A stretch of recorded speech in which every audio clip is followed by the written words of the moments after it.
ইতিহাসের একটি অত্যন্ত গুরুত্বপূর্ণ প্রশ্ন, যেটি হলো মহারানীর ঘোষণাপত্র কি? এটা খুবই গুরুত্বপূর্ণ, সকলকেই জানতে হবে। চলো আমরা প্রশ্নের উত্তরটার দিকে আলোকপাত করি। দেখো, মহারানীর ঘোষণাপত্র। ভূমিকা: মহাবিদ্রোহ 1857 খ্রিস্টাব্দ শেষ পর্যন্ত ব্যর্থ হলেও এই বিদ্রোহ ভারতের ব্রিটিশ ইস্ট ইন্ডিয়া কোম্পানির শাসনের ভিত কাঁপিয়ে দেয়। পয়েন্টগুলো দেখে নাও। ভারত শাসন আইন: মহাবিদ্রোহের পর ব্রিটিশ পার্লামেন্ট ভারত শাসন আইন 1858 খ্রিস্টাব্দ এর দ্বারা ভারতে কোম্পানির শাসনের অবসান ঘটায় এবং মহারানী ভিক্টোরিয়া নিজের হাতে ভারতের শাসনভার তুলে নেন। পরবর্তী, ঘোষণাপত্র প্রকাশ। তোমরা আলোকপাত করো। মহারানী ভিক্টোরিয়া 1858 খ্রিস্টাব্দে নভেম্বরের 1 তারিখে এক ঘোষণাপত্রের মাধ্যমে ভারতীয় শাসন ব্যবস্থায় নতুন নীতি ও আদর্শের কথা প্রকাশ করেন।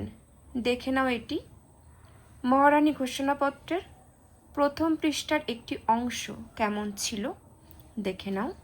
পরবর্তী, ঘোষণাপত্রের বক্তব্য দেখো, ভালো করে দেখো। মহারানীর ঘোষণাপত্রের দ্বারা জানানো হয় যে ব্রিটিশ সরকার ভারতীয়দের সামাজিক ও ধর্মীয় বিষয়ে কোনো হস্তক্ষেপ করতে পারবে না। ব্রিটিশ সরকার ভারতীয়দের সামাজিক ও ধর্মীয় বিষয়ে কোনো প্রকার হস্তক্ষেপ করবে না। পরবর্তী, সত্ত্ববিলোপ নীতি বাতিল করা হবে। নেক্সট, দেশীয় রাজাদের দত্তক গ্রহণের অধিকার দেওয়া হবে। দেশীয় রাজাদের দত্তক গ্রহণের অধিকার দেওয়া হবে। পরবর্তী, ব্রিটিশরা ভারতে আর সাম্রাজ্য বিস্তার করবে না। পরবর্তী, জাতি ধর্ম বর্ণ নির্বিশেষে প্রতিটি যোগ্য ভারতীয়কে সরকারি চাকরিতে নিযুক্ত হওয়ার অধিকার প্রদান করা হবে। মনে রাখবে, জাতি ধর্ম বর্ণ নির্বিশেষে প্রতিটি যোগ্য ভারতীয়কে সরকারি চাকরিতে নিযুক্ত হওয়ার অধিকার প্রদান করা হবে। পরবর্তী, সরকার দেশীয় রাজ্যগুলির সঙ্গে স্বাক্ষরিত চুক্তি ও সন্ধিগুলি মেনে চলবে।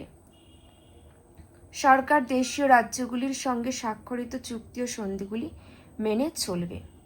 পরবর্তী দেখো, উপসংহার: মহারানীর ঘোষণাপত্রে উল্লেখিত প্রতিশ্রুতিগুলি ঘোষণাপত্রের মধ্যেই সীমাবদ্ধ ছিল, তাই ক্রমশ ব্রিটিশ শাসকদের বিরুদ্ধে ভারতবাসীর ক্ষোভ, হতাশা, ঘৃণা বাড়তেই থাকে।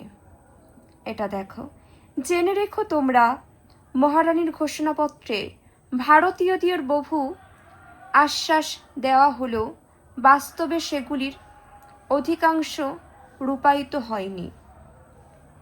তাই ভারতীয়দের ক্ষোভও প্রশমিত হয়নি।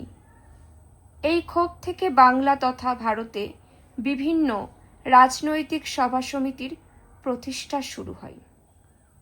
এটা খুবই গুরুত্বপূর্ণ একটি প্রশ্ন। মূলত যারা ক্লাস 10-এর ছাত্রছাত্রী আছো, তোমাদের জন্য এটা ভীষণ গুরুত্বপূর্ণ, সেই জন্যই তুলে ধরলাম। তোমরা পারলে এটিকে নিজেদের খাতায় লিখে রাখবে।